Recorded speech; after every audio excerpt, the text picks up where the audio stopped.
सुप्रभात बच्चों, online class में आपका स्वागत है। मैं Neeta Chaudhary Fortune International School से।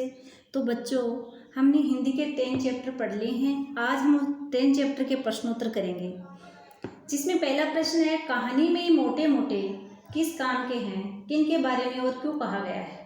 तो उत्तर है, कहानी में मोटे मोटे किस काम के हैं, ये घर के बच्चों के बारे में कहा गया है, क्योंकि वे घर के कामकाज में जरा भी मदद नहीं करते थे तथा दिन भर ऊधम मचाते रहते थे। इस तरह से वे सभी बच्चे कामचोर हो गए। कामचोर का अर्थ समझते हो? काम से जी चुराने वाला। प्रश्न नंबर 2 है, बच्चों के ऊधम मचाने के कारण घर की क्या दुर्दशा हुई। तो उत्तर लिखेंगे, बच्चों के ऊधम मचाने से घर अस्त व्यस्त हो गया। मटके सुराहियाँ इधर उधर लुढ़क गए, घर के सारे बर्तन बिखर गए, पशु पक्षी इधर उधर भागने लगे, घर में धूल मिट्टी और कीचड़ का ढेर लग गया। मटर की सब्जी बनने से पहले मटर को भेड़ें खा गई। मुर्गे मुर्गियों के कारण कपड़े गंदे हो गए। इस वजह से पारिवारिक शांति भी भंग हो गई। अम्मा ने तो घर छोड़ने का भी फैसला ले लिया था। यानी बच्चों ने घर में उधम मचाया, सारा सामान अस्त व्यस्त हो गया बच्चों की वजह से। तो अम्मा ने क्या निर्णय लिया, अम्मा ने क्या फैसला किया कि अब मैं तो इस घर को छोड़ने के लिए भी तैयार हूँ। क्यों? क्योंकि बच्चों ने क्या कर रखा है, घर को अस्त व्यस्त कर रखा है।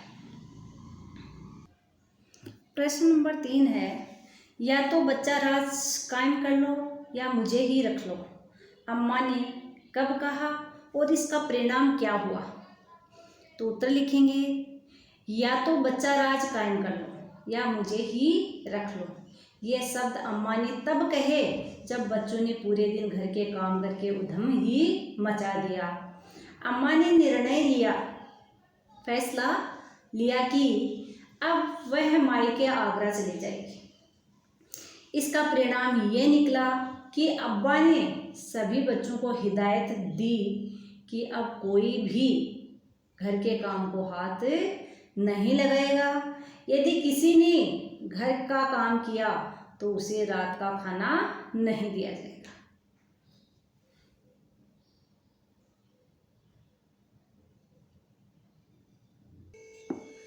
प्रश्न नंबर 4 है, कामचोर कहानी क्या संदेश देती है। तो उत्तर लिखेंगे बच्चों, कामचोर कहानी यह संदेश देती है कि बच्चों को घर के कामों से अनजान नहीं रखना चाहिए। बच्चों को छोटे मोटे कार्यों को करने की आदत डालनी चाहिए। उन्हें दूसरों पर निर्भर नहीं होने देना चाहिए। इस पाठ में पहले तो माता पिता ने बच्चों को काम करने की आदत डाली नहीं, और जब उन्हें काम करने को कहा तो वे बेचारे कुछ कर नहीं पाए। इसमें उनका भी कोई कसूर नहीं था।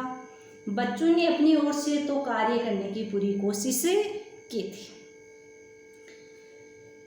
प्रश्न नंबर 5 है, क्या बच्चों ने उचित निर्णय लिया कि अब चाहे कुछ भी हो जाए हिलकर पानी भी नहीं पिएंगे। यानी इस प्रश्न में ये बताया गया है कि बच्चों ने कहा कि अब चाहे कुछ भी हो जाए हम हिलकर भी पानी भी नहीं पिएंगे। क्या ये निर्णय उन बच्चों का सही था या गलत। तो उत्तर लिखेंगे, बच्चों के काम न करने का निर्णय उचित नहीं था, यानी सही नहीं था, क्योंकि ऐसे तो वे कभी भी कोई काम करना सीख ही नहीं पाएंगे। यानी बच्चों ने ऐसा निर्णय लिया, इसका मतलब तो ये हुआ कि वो कभी भी कोई काम करना सीख नहीं पाएंगे। उन्हें चाहिए था कि वे माता पिता की देखरेख में कार्य की शुरुआत करते। यानी बच्चों को क्या चाहिए था कि ये चाहिए था बच्चों को कि वो अपने माता पिता की देखरेख में कार्य करना सीखें। माता पिता का भी कर्तव्य था कि उन्हें काम सिखाने में मदद करें, और माता पिता का भी फर्ज बनता था, कर्तव्य था कि अपने बच्चों को अपनी देखरेख में काम सिखाने में मदद करें। तो बच्चों, ये जो कामचोर कहानी है, इसमें घर के बच्चे हैं, उनसे पहले तो माता पिता कुछ काम करवाते नहीं हैं, और जब उनको काम करने के लिए कहते हैं तो बच्चों का काम किया हुआ नहीं था, तो वो क्या करते हैं, हर काम में उधम मचाते हैं, हर काम को सही तरीके से नहीं करते हैं।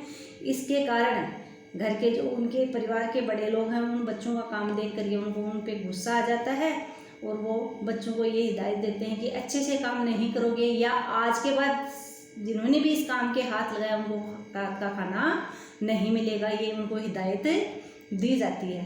तो इस कामचोर कहानी से हमें ये सीख मिलती है कि हमें अपने जो छोटे बच्चे हैं उनको छोटे छोटे घर के छोटे छोटे कामों में उनको सिखाने की आदत डालनी चाहिए, ताकि वो छोटे मोटे काम करने का तरीका सीख सकें और दूसरों के ऊपर किसी काम के लिए निर्भर भी ना रह सकें। तो ये कामचोर कहानी है, इसके प्रश्नोत्तर कंप्लीट हो गए हैं।